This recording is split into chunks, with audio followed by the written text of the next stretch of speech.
Hi hello welcome back to my channel dear friends. ಈ ಒಂದು ವಿಡಿಯೋದಲ್ಲಿ ವಿಜ್ಞಾನಕ್ಕೆ ಸಂಬಂಧಪಟ್ಟಂತಹ GPST ಆಗಿರ್ಬೋದು ಅಥವಾ TET ಆಗಿರ್ಬೋದು, HST ಆಗಿರ್ಬೋದು ಅಥವಾ PST ಆಗಿರ್ಬೋದು, ವಿಜ್ಞಾನದಲ್ಲಿ ಕೆಲವು ಬರುವಂತಹ ಮುಖ್ಯವಾದಂಥ ಪ್ರಶ್ನೆಗಳನ್ನು ನೋಡ್ತಾ ಹೋಗೋಣ. ಇಲ್ಲಿ ಮೊದಲ ಪ್ರಶ್ನೆ ಬಂದು AU ಈ ಕೆಳಗಿನ ಲೋಹದ ರಾಸಾಯನಿಕ ಚಿಹ್ನೆ ಆಗಿದೆ. AU ಅನ್ನುವಂಥದ್ದು ಚಿನ್ನದ ಒಂದು ರಾಸಾಯನಿಕ ಸಂಕೇತವಾಗಿದೆ. ನೆಕ್ಸ್ಟ್ ಕ್ವಶನ್ ಬಂದು ಆಕ್ಸಿಡೇಷನ್ ಕ್ರಿಯೆ ಎಂದರೆ, ಇಲ್ಲಿ ಎಲೆಕ್ಟ್ರಾನ್ಗಳು ನಷ್ಟವಾಗುವುದನ್ನು ನಾವು ಆಕ್ಸಿಡೇಷನ್ ಅಂತ ಕರಿತೀವಿ. ಸೊ ಆಪ್ಷನ್ ಎ ಸರಿಯಾದಂಥ ಉತ್ತರ.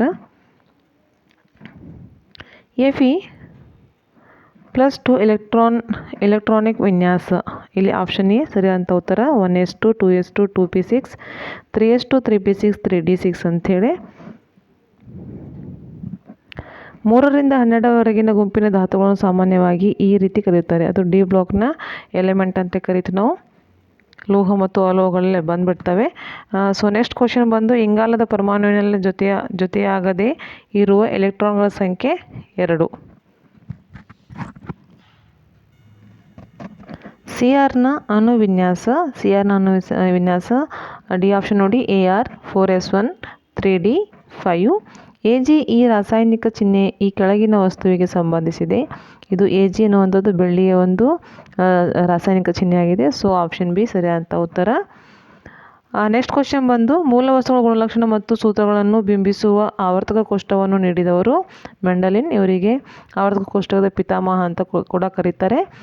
ಸೊ ನೆಕ್ಸ್ಟ್ ಕ್ವಶನ್, ತಾಮ್ರದ ಪರಮಾಣು ಸಂಖ್ಯೆ 29, ಐರನ್ ಅಂತ ಹೇಳ್ತೀವಲ್ವ, 29 ಸರಿಯಾದಂಥ ಉತ್ತರ. ಪರಮಾಣು ಸಂಖ್ಯೆ ಎಂದರೆ ಪ್ರೋಟಾನ್ಗಳ ಒಟ್ಟು ಸಂಖ್ಯೆ ನಾವು ಪರಮಾಣು ಸಂಖ್ಯೆ ಅಂತ ಕರಿತೀವಿ. ಸೊ ಆಪ್ಷನ್ ಬಿ ಸರಿಯಾದಂಥ ಉತ್ತರ. ನೆಕ್ಸ್ಟ್ ಕ್ವಶನ್, ಮೂಲ ವಸ್ತುವಿನ ಬಹುರೂಪಿ ಎಂದರೆ, ಒಂದೇ ರಾಸಾಯನಿಕ ಗುಣ ಬೇರೆ ಭೌತ ಗುಣ ಹೊಂದಿರುವ ಒಂದೇ ವಸ್ತು ನಾವು ಬಹುರೂಪಿ ವಸ್ತುಗಳು ಅಂತ ಕರಿತೀವಿ. ಸೊ ಆಪ್ಷನ್ ಬಿ ಸರಿಯಾದಂತಹ ಒಂದು ಉತ್ತರ ಇಲ್ಲಿ. ಒಂದೇ ಶಕ್ತಿ ಹೊಂದಿರುವ ಎಲ್ಲ ಅಣು ಕಕ್ಷೆಗಳಲ್ಲಿ ಒಂದು ಎಲೆಕ್ಟ್ರಾನ್ ಸೇರುವ ತನಕ ಎಲೆಕ್ಟ್ರಾನ್ ಜೋಡಿ ಸಾಧ್ಯವಿಲ್ಲ ಎಂಬ ವಾಕ್ಯವು ಯಾವ ವಿಜ್ಞಾನಿಯಿಂದ ರಚಿತವಾದದ್ದು? ಅದು ಹುಂಟ್ ಅವರು ಹೇಳಿದಂತಹ ಒಂದು ವಾಕ್ಯ. ಸೊ ಆಪ್ಷನ್ ಸಿ ಸರಿ ಉತ್ತರ. Thank you friends watching this video. Thank you so much.